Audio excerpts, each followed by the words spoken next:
Hello friends, hope you are doing well wherever you are right now. লা ইলাহা ইল্লাল্লাহ অর্থাৎ এর মানে হচ্ছে there is no god but Allah, অর্থাৎ আল্লাহ ছাড়া আর কোনো দ্বিতীয় গড নেই। এই কথাটির মানে কি? এই কথাটি খুব তাৎপর্যপূর্ণ এবং খুবই গুরুত্বপূর্ণ আল কোরআনে, অর্থাৎ যেখানে যে আয়াতটি বলা হচ্ছে যে লা ইলাহা ইল্লাল্লাহ, অর্থাৎ there is no god but Allah, অর্থাৎ আল্লাহ ছাড়া এখানে অসংখ্য আয়াতে বলা হয়েছে যে আল্লাহ ছাড়া অন্য কোনো দ্বিতীয় দৈব সত্তাকে আল্লাহর জায়গায় রাখা যাবে না, অর্থাৎ তার পাশে কিন্তু শেয়ার করা যাবে না বা অ্যাসোসিয়েট করা যাবে না।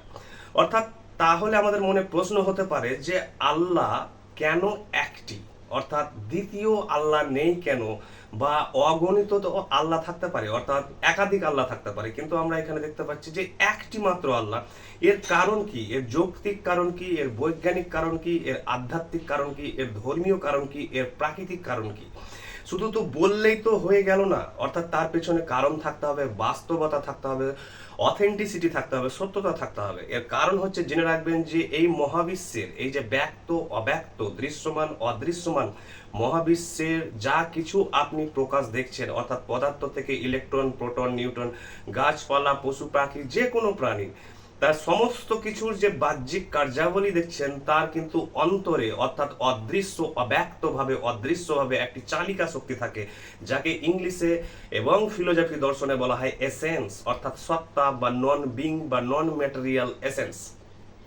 এই সত্তা থেকেই সমস্ত কিছু হচ্ছে প্রকাশ বা ম্যানিফেস্টেশন, এবং একে ওয়েস্টার্ন দার্শনিক ইমানুয়েল কান্ট বলেছেন noumenon or a thing in itself, অর্থাৎ নাউমেনন হচ্ছে ফেনোমেননের অপোজিট।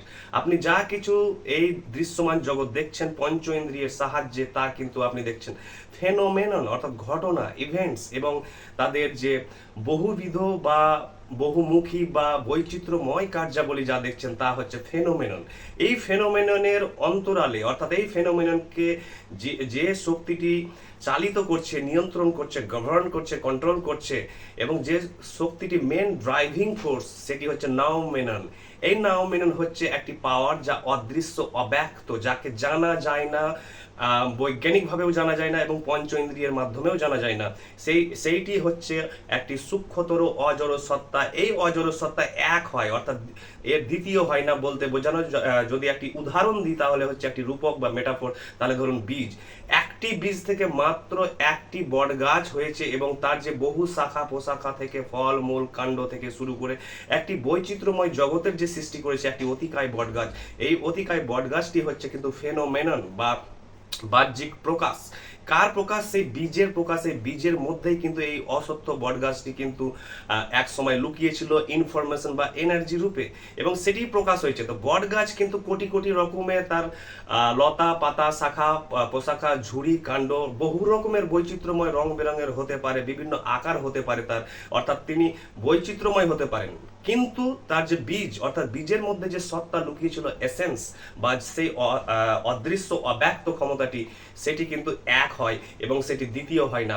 এই অর্থে এই মহাবিশ্ব একটি হচ্ছে অতিকায় বিশাল বৃক্ষ বা বটগাছ, এবং তার যে অন্তরালে লুকিয়ে আছে কিন্তু অদৃশ্য অব্যক্তভাবে একটি শক্তি, সেটি হচ্ছে কিন্তু একটি সুপ্রিম পাওয়ার, যাকে আপনি আল্লাহ বলতে পারেন, গড বলতে পারেন, বা আপনি যা খুশি নাম দিতে পারেন এর নাম, কিন্তু এই সত্তাটি, এই বাস্তবতাটা কিন্তু এক হয়, কারণ এর দ্বিতীয় হয় না, এটি হোমোজিনিয়াস হয়। হোমোজিনিয়াস রিয়ালিটি থেকে যা ব্যাপ্তি বা প্রকাশ ঘটে তাকে বলা হয় হেটেরোজিনিয়াস ম্যানিফেস্টেশন।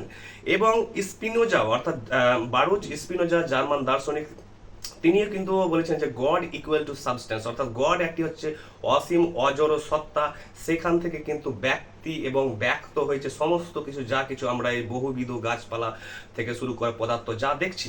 এই অর্থে হচ্ছে এই কোরআনের এই আয়াতটি হচ্ছে এই অর্থেই ব্যবহার করা হয়েছে যে লা ইলাহা ইল্লাল্লাহ, অর্থাৎ যে there is no god but Allah. সেই সত্তা, সেই অজড় সত্তা বা অব্যক্ত অদৃশ্য শক্তিটাই হচ্ছে আল্লাহ বা নাউমেনান বা এ থিং ইন ইটসেলফ বা এসেন্স বা নন বিং। এবং এর সাথে দ্বিতীয় কাউকে অ্যাসোসিয়েট করতে বলছে না ধর্মীয় অর্থে, কিন্তু আমরা প্রাকৃতিক অর্থে, বৈজ্ঞানিক অর্থে দেখছি যে কথাটি ঠিকই, কারণ এই কথাটি দ্বিতীয় আর কোনো এসেন্স আমরা পাবো না। এসেন্স সর্বদা এক হয়, দ্বিতীয় হয় না। তাই আরেকটি এসেন্স বা কোনো দ্রব্য বস্তু যদি আমরা তার সাথে অ্যাসোসিয়েট করি বা লিঙ্ক করি বা রিলেট করি, তাহলে ভুল হবে। কারণ যে জিনিসগুলো আমরা লিঙ্ক করছি, অর্থাৎ অন্যান্য যে জড় পদার্থ বা প্রাণী যদি তার সাথে আমরা কম্পেয়ার করি, তাহলে কিন্তু সেটা কম্প্যারিজন সঠিক নয়, ভ্যালিড নয়, এবং যুক্তিযুক্ত বা যৌক্তিক নয় কিন্তু, মানে কারণ দুটি জিনিস কিন্তু এক নয়, অর্থাৎ তার প্রকাশ এবং তার যে অব্যক্ত শক্তি, দুটো জিনিস এক নয়। এই অর্থে আল্লাহ এক এবং এ নেই। এবং সেম কথা বলা হয়েছে কিন্তু বেদেও বলা হয়েছে যে দেয়ার ইজ ব্রহ্ম, এবং ব্রহ্মের মতো কোনো কিছু নেই। এবং এবং প্রত্যেকটি ধর্মগ্রন্থে আপনি দেখতে পাবেন যে প্রতিটি গডই কিন্তু এক হয়, ওয়ান হয়, অর্থাৎ তহিদ, অর্থাৎ তার দ্বিতীয় হয় না, কারণ সেম কোয়ালিটির জিনিস আপনি দ্বিতীয় আর পাবেন না।